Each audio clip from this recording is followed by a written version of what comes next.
I have tried different planners the last 5 years trying to find the perfect one, and I think I actually might have found it. Now, my friend raved about this, but when we were over recently, she let me flip through hers, and I actually went home and canceled another order I had to purchase this. And what I love about this is this comes from an actual homeschool family. It's a small business, which I love to support. But there's specific pages in here that I'm really excited about because as a mom of 7, I'm getting ready to have my 5th child come up into kindergarten, but I also have 2 high schoolers, and I need some specific pages to help me plan with them. And since I have such a wide range, we're trying to, I'm actually in the process of circling back to some of those earlier books and learning things that I did at the beginning of my homeschool journey, and I think I found it. So enough about me. I am gonna flip you around and give you a little walkthrough of this homeschool planner. Okay, so the binding is very thick, and then the cover is more of like a thick cardboard than plastic like some other planners I've had, but it seems very sturdy, and I like how this comes out farther so it doesn't stick out. Like my other planner, kind of depending on how it sits, it kind of sticks out, but I like that it's all tucked inside and shouldn't come out. And here is, got just a little folder to put papers in. And these pages just talk about descriptions on the pages that are inside and some helpful tips. I went through and found a couple of ideas in here, so I thought it was helpful. And then these pages are your year at a glance for both years. And then at the bottom, they have the dates of, and it's also in bold print that you can see that there might be some holiday on there. And one thing I like to do when I get a homeschool planner or like my home planner for a new year is I like to put sticky notes within, because I'm not right away ready to write into it, but I want to jot some ideas down. It's a supply list, or something I want to include is Tuesday teas, where we do our art appreciation and some poetry around having tea and a little dessert or a special treat. But I'm not ready to put that within my binder yet, so I just usually put some sticky notes in. Okay, so there is 5, which is perfect for me because I have 5 children in school, is that you have a 2 layout page for each of the children, and you can circle or fill in whatever your curriculum is, and then you can write down maybe books that you need or what book they're working out of. The child's name can go on top.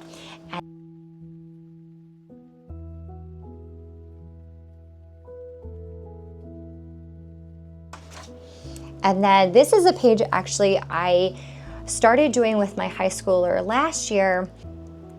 I can break down each of their school books into weeks of what they should cover. So I really like this, and I actually will probably copy this on my printer for maybe some different subjects for my high schoolers.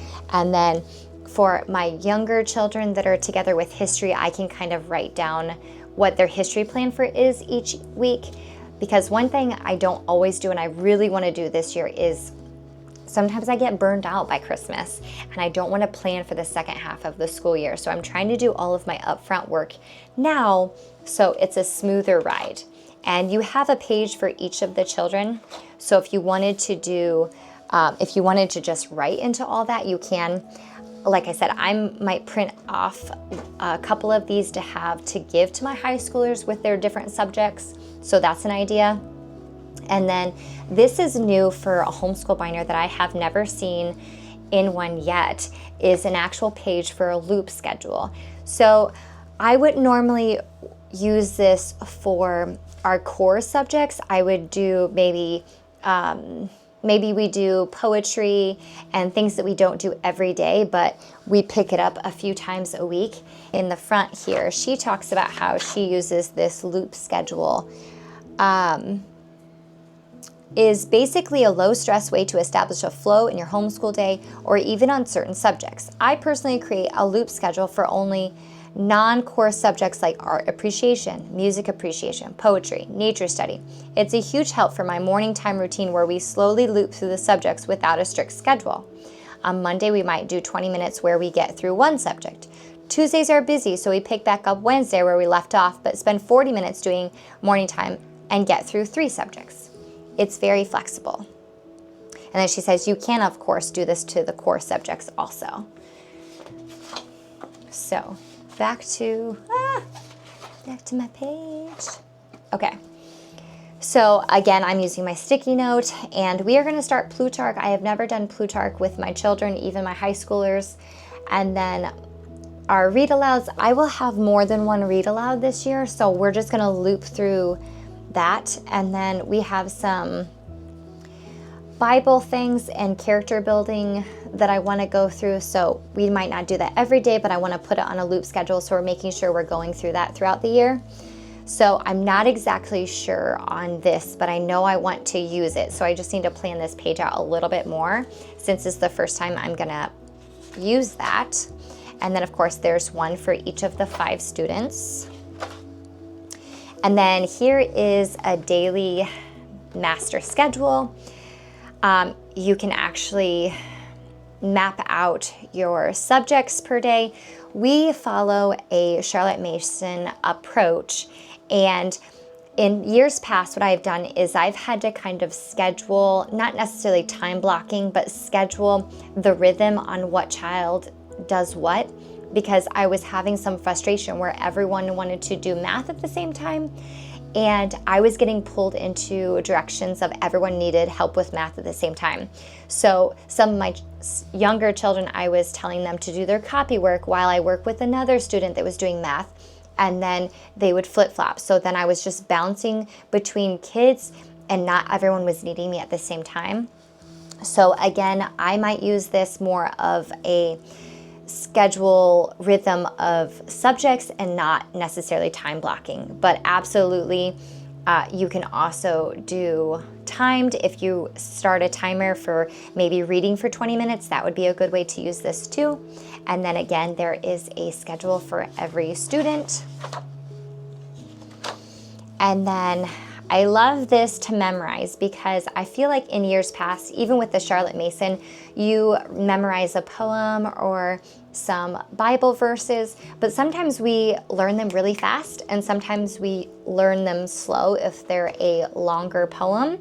So this is a way that I can jot down some ideas with sticky notes, but also if we learn everything at the end of January, we can start with something fresh in February.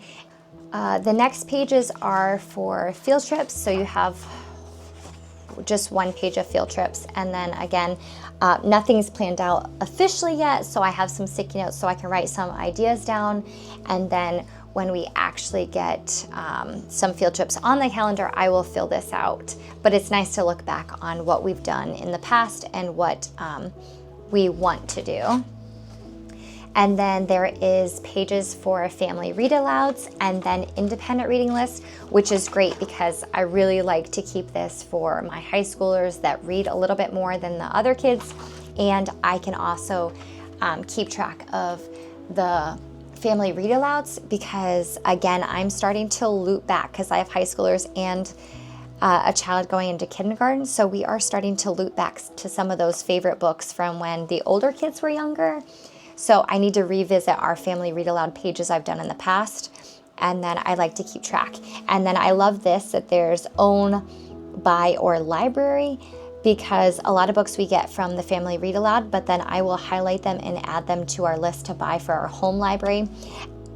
When I buy our books, I like to use thrift books a lot, but I will add some of our favorite books to our home library or some of those classics. Every year I add a couple classics to our home library, and if there's a book maybe a child really enjoyed, I'll add that. And we might have got it from the library, but I will make a note to buy it from thrift books. And then independent reading list, so I can keep track of the other children's books. and then there's one for every page, and then there is a page for notes before the month. And I started kind of my July to kind of help me keep track of stuff. But with homeschool comes also food, so I need to create a meal plan. I really like to include the children in that, some of their favorites to put on my once a month grocery shopping and meal planning, which I have other videos on that, but also just to kind of a place to jot notes. And then, so here's a blank one. So August overview, you have 3 goals for August, verses or quote, so you can pull from that list also from what we just showed you. A character focus from August, which is funny that this is actually part of the planner because I have been going back through. Funny, it's actually part of the planner because I wanted to focus on some character traits for some of my children. Well, for all of us, honestly. But that gives me a spot to actually a monthly focus on, which I love. And then you have a brain dump, and then maybe a purchase list that you forgot some things, and then a to-do list. And then you just have an overview of the month, how I use this for anything that we, to pencil in. Like if we're gonna be out of the house, I always make sure I put that in my homeschool. And then here is the daily. So this is different than what I've had in the past. Usually I have room to write every student's name up here and then the subjects and days.